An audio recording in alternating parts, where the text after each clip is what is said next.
साल था 2019 और दिन 1 मार्च।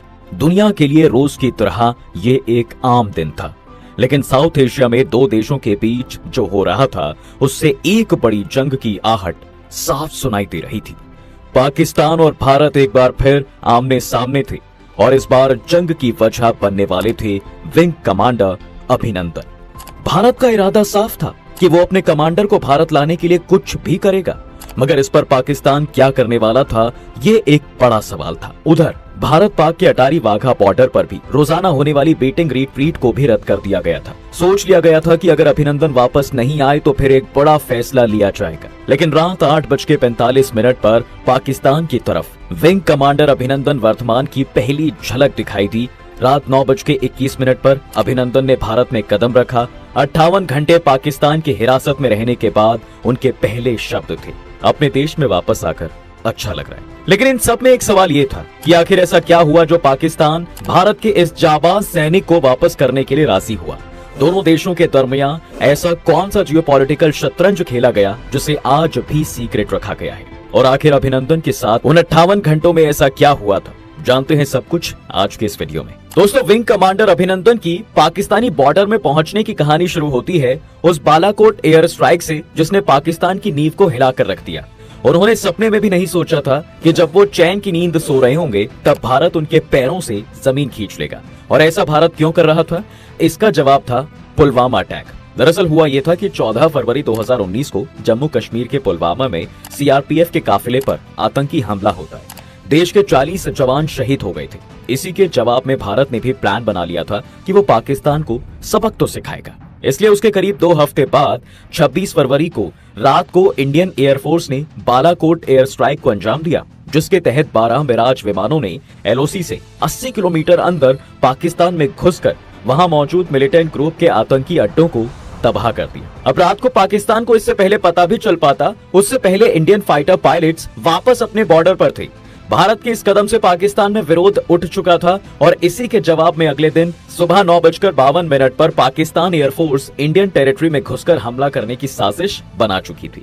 उधर इंडियन एयरफोर्स ने भी ट्रैक कर लिया था कि पाकिस्तान से 10 F-16 फाइटर जेट्स ने उड़ान भरी है। इसलिए पाकिस्तान के ये विमान जब भारत की बाउंड्री में घुसे तो तुरंत जमीन से उन्हें जवाबी हमला मिला, जिसके चलते 9 पाकिस्तान विमानों को तो जल्द ही सीमा में लौटना पड़ा। इसी बीच एक पाकिस्तानी F-16 ने भारतीय सेना के ऑयल स्टोरेज को भी उड़ाने की कोशिश की। बस इसी का बचाव करने के लिए भारत की ओर से मिग 21 बाइसन भी मैदान में उतर गया और इसी मिग प्लेन में थे हमारे जाबाज विंग कमांडर अभिनंदन। आसमान में इन्होंने अपने दुश्मन को जबरदस्त टक्कर दी।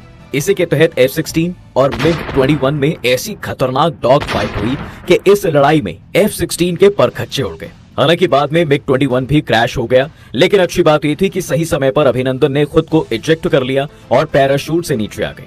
वो बच तो गए, लेकिन अफसोस इस बात का था कि वो भारत की बाउंड्री में उतरने के बजाय पाकिस्तान की सीमा में गिर गए थे। अभी घायल अभिनंदन जमीन पर ही पड़े थे कि इतने में ही उन्होंने शोर सुना और कुछ गांव वाले उनके करीब आ गए। यहाँ उन्होंने लोगों से ये पूछा कि ये भारत है या पाकिस्तान। गाँव वालों ने कहा भारत है। अभिनंदन ने सच्चाई जानने के लिए कहा भारत माता की जय, जय हिंद, लेकिन गांव वालों ने कोई जवाब नहीं दिया। फिर अभिनंदन ने पूछा ये भारत का कौन सा इलाका है। तब एक ग्रामीण ने कहा था होरान गांव पीओके। ये गांव भारतीय सीमा से 7 किलोमीटर दूर था। अभिनंदन ने कहा मेरी पीठ में चोट लगी है, क्या मुझे थोड़ा पानी मिलेगा? ये सुनने के बाद कुछ गांव वाले पाकिस्तानी आर्मी जिंदाबाद के नारे लगाने लगे। अभिनंदन ने अपनी सर्विस रिवॉल्वर तान रखी थी। गांव वाले अभिनंदन पर पत्थर बरसाने लगे। अभिनंदन समझ गए कि वो पाकिस्तान में हैं और अब उनके लिए मुश्किलें बढ़ने वाली हैं, इसलिए उन्होंने हवा में फायर किया और वहां से भागने लगे। इसी बीच गांव वाले भी उनके पीछे लग गए। अब ले देकर आधा किलोमीटर भागने के बाद अभिनंदन एक तालाब किनारे पहुंचे। उनके पास कुछ सीक्रेट डॉक्यूमेंट्स थे जिन्हें उन्होंने पानी में भरकर खराब कर दिया। कुछ डॉक्यूमेंट्स तो वो खुद खा गए ताकि वे दुश्मन के हाथ ना लगे। इतने में गांव वालों ने भी अभिनंदन को पकड़ लिया और मारपीट करने लगे। इसी दौरान किसी ने पाकिस्तान आर्मी को खबर दी थी कि भाई भारत का एक पायलट यहाँ गिरा है। जल्द ही आर्मी के 2 जवान या अफसर वहां पहुंचे और वहीं पर उनसे पूछताछ करने लगे। जवानों ने पूछा कि आप कौन हैं? अभिनंदन ने कहा मैं विंग कमांडर अभिनंदन, आईडी नंबर 27981। इस वक्त अभिनंदन की आंखें सूजी हुई थी, चेहरे से खून बह रहा था। अभिनंदन की आंखें कपड़े से बांधकर उन्हें आर्मी यूनिट में लाया गया, जहां से उनकी वीडियो बनाकर वायरल कर दी गई। इधर अभिनंदन भले ही पाकिस्तान के पास थे, लेकिन भारत भी अपने इस सैनिक को बचाने के लिए पीछे नहीं हटने वाला था। उनकी तरफ से अभिनंदन को वापस लाने की कई कोशिशें की जा रही थी। अब आगे बढ़ने से पहले हम आपको बताना चाहेंगे कि आर्टेरियम आपके लिए लेकर आया है मेडिटेटिंग शिवा की अद्भुत मूर्त, जो आपके दुखों को दूर करके आप में एक नई ऊर्जा का संचार करेगी। तो अगर आप भगवान शिव को अपने जीवन का हिस्सा बनाना चाहते हैं और हर वक्त एक पॉजिटिव एनर्जी को फील करना चाहते हैं, तो अभी www.thearterium.com पर जाएं और मेडिटेटिंग शिवा को अपने घर पर ले आएं। आप हमारा कूपन कोड मिस्टिका10 का इस्तेमाल करके 10% का डिस्काउंट भी ले सकते हैं और लिंक आपको डिस्क्रिप्शन में मिल जाएगा। चलिए अब कहानी पर आगे बढ़ें तो दूसरी तरफ पाकिस्तान में अभिनंदन से पूछताछ हो रही थी।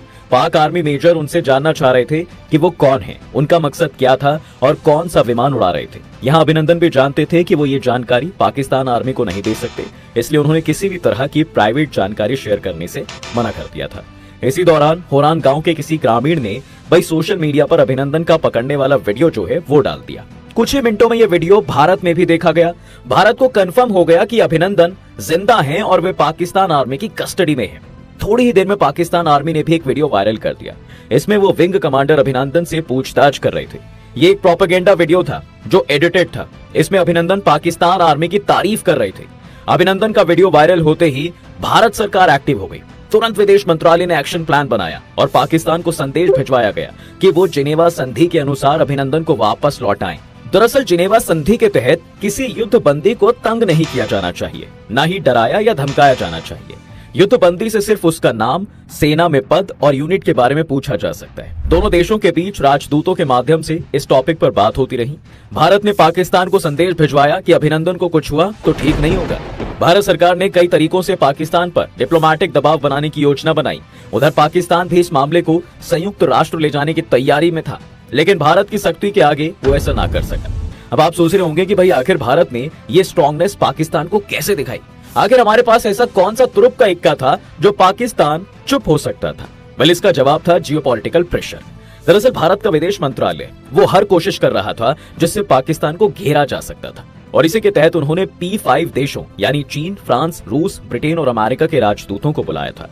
एक दिन में 3-3 बार इनसे बात की जा रही थी और इस बातचीत का उद्देश्य ये था कि पाकिस्तान पर दबाव बनाया जाए। जब इसी के तहत लगातार पाकिस्तान सरकार के पास अलग अलग देशों की ओर से फोन जाने लगे तो पाकिस्तान दबाव में नजर आने लगा। इधर भारत में अमेरिका के राजदूत केन जस्टर और ब्रिटेन के राजदूत डोमिनिक एक्सविथ ने पाकिस्तान में वहां के अमेरिका और ब्रिटेन के राजदूतों को बताया कि वो पाकिस्तान के वार्ताकारों को बता दें कि भारत झुकने के मूड में नहीं है। यदि उसे और गुस्सा दिलाया गया तो बात युद्ध तक पहुंच सकती है। इस बीच चीन ने मीडिएटर बनने की कोशिश की।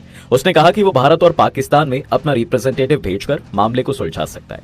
भारत ने इससे इनकार करते हुए कहा कि वो इसे डील करने में सक्षम है। अब जब ये सब चल रहा था तब 27 फरवरी को इस्लामाबाद में अमेरिकी एम्बेसी में यूएस, यूके और फ्रांस के राजदूतों की मीटिंग बुलाई गई, जिसमें पाकिस्तान की फॉरेन सेक्रेटरी तहमीना जंजुआ भी थी। सभी राजदूत जंजुआ को ये समझा रहे थे कि हालात ठीक नहीं है। अभिनंदन को ना सौंपने पर क्या अंजाम होगा, इस संभावना पर चर्चा हो रही थी।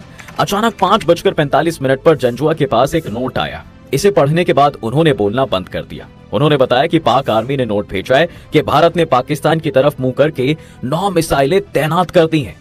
वो कभी भी हमला कर सकता है। इसके साथ ही इंडियन एयरफोर्स भी युद्ध के लिए तैयार है। वो अपने पायलट को ना छोड़े जाने पर तबाही मचा सकते हैं। पाक विदेश सचिव ने यूएस, यूके और फ्रांस के राजदूतों से कहा कि प्लीज ये बात आप अपने अपने राष्ट्र अध्यक्षों को बताएं ताकि भारत पर दबाव बनाया जा सके। उस रात P5 देशों की राजधानियों में रात भर दफ्तर खुले रहे। कोई भी इस तनाव से नींद नहीं ले पाया कि कहीं भारत युद्ध ना छेड़ दे। फिर अगले ही दिन दिल्ली में अमेरिका और ब्रिटेन के राजदूत से खबर आई कि पाकिस्तान आतंकवाद रोकने को लेकर गंभीर है। वो अभिनंदन को छोड़ने के लिए भी तैयार हैं। पाकिस्तान के पीएम खुद अभिनंदन की रिहाई का ऐलान करेंगे और इस तरह भारत की चारों तरफ से दबाव बनाने की रणनीति काम आई और पाकिस्तान हमारे पायलट को लौटाने को तैयार हो गया। एक तरफ इस खबर से भारत में खुशी और सुकून की लहर थी, तो वहीं पाकिस्तान के लिए ये एक बेहद कठिन रात थी।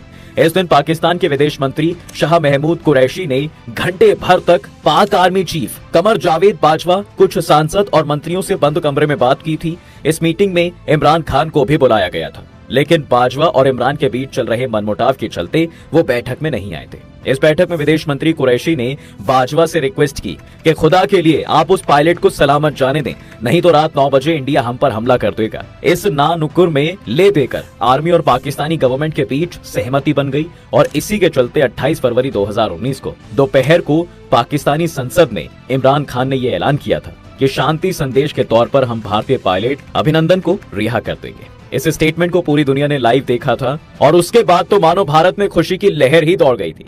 हर कोई इसे भारत की एक बड़ी जीत की तरह देखने लगा और देखा जाए तो ये भारत की जीत ही थी, क्योंकि पहली बार पाकिस्तान इस तरह भारत के आगे झुक रहा था। इसलिए भारत की ओर से प्रस्ताव रखा गया कि अभिनंदन को लेने के लिए एक विमान इस्लामाबाद जाएगा, मगर पाकिस्तान सरकार ने इसे खारिज कर दिया। इसके बाद पाकिस्तान ने तय किया कि वो दोपहर 2 से 5 बजे वो वाघा बॉर्डर से अभिनंदन को सौंपेगा।